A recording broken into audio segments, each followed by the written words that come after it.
지금 여러분들도 뭐 아시겠지만은 이런 표가 있습니다. 이름이 주윤발, 이영걸, 장국영 쭉 이렇게 있고, 뭐 국어, 영어, 수학, 뭐 이렇게 점수, 각 과목별로 점수가 있습니다. 그 다음에 합계, 평균, 뭐 이렇게 있습니다.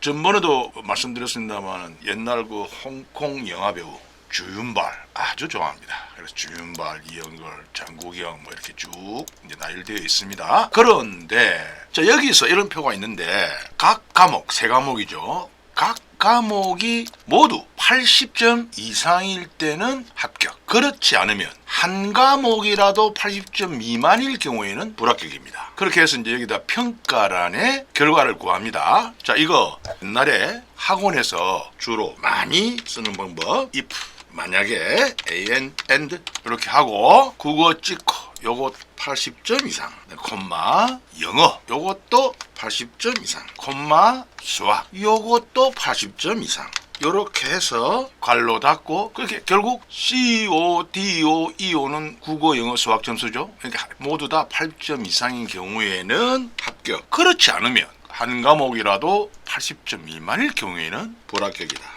이렇게 하고 엔터합니다. 주윤발의 경우 국어 85, 영어 80, 수학 75니까 수학이 80점 미만이니까 불합격입니다. 전번에 이전 시간에 알려드렸던 바와 같이 마우스를 오른쪽 하단부에 갖다 대고 더블 클릭하면 쫙 더 나오죠. 이영글이 전부 다 80점 이상이니까 합격입니다. 그죠? 틀림없이 맞아 들어갑니다. 장국영도 불합격, 왕조연은 또 모두 80점 이상이죠. 합격입니다. 그런데 이제 이렇게 해서 이 평가를 구했습니다. 여기서 한번 보시겠습니다.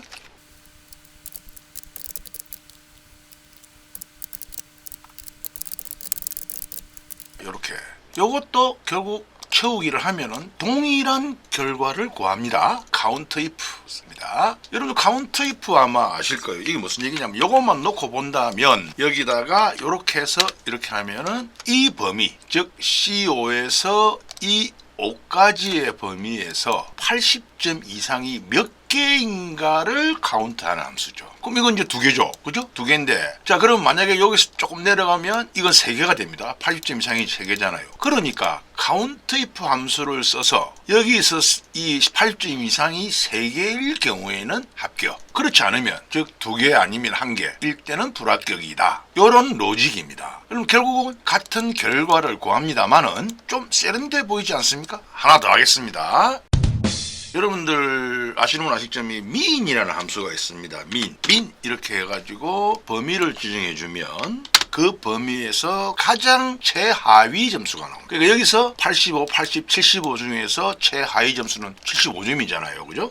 여기 쭉 들어가면 역시 요거는 최하위 점수가 80점, 최하위 점수가 70점 이렇게 나옵니다. 눈치 빠르신 분들은 이미 눈치채셨겠습니다만 요거 이용해가지고 요렇게 합니다. if mean이 최하 점수가 80점 이상이면 합격. 그렇지 않으면, 여러분 아시죠? if 함수는 항상 앞에 것이 참 true이고 뒤에 것이 거짓 틀렸습니다. 그렇지 않으면 불합격. 그러니까 국어, 영어, 수학 점수 범위에서 최하 점수가 80점 이상이면 합격, 최하 점수가 80점 미만이면 불합격이다 라고 이제 조건을 줬어요. 이것도 채우기 해보겠습니다. 똑같은 결과를 구합니다. 그죠? 3개 다. 그렇죠?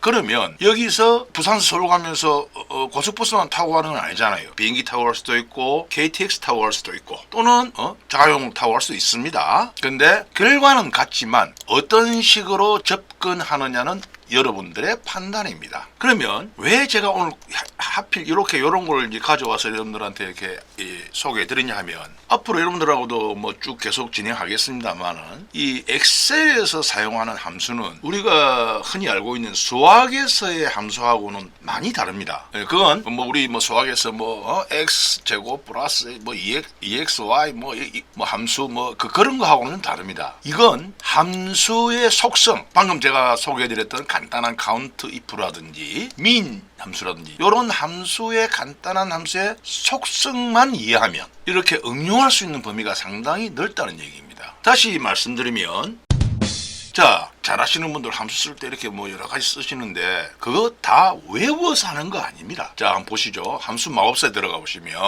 함수가 얼마나 많습니까? 이 많은 함수를 다 어떻게 외웁니까? 그런 건 천재들이나 하는 짓이고 외울 필요도 없습니다. 방금 제가 알려드렸던 것처럼 이 함수들의 몇 가지 함수의 속성, 어떤 속성을 갖고 있는지만 이해하시면 이렇게 응용하기 편하다. 이런 말씀입니다.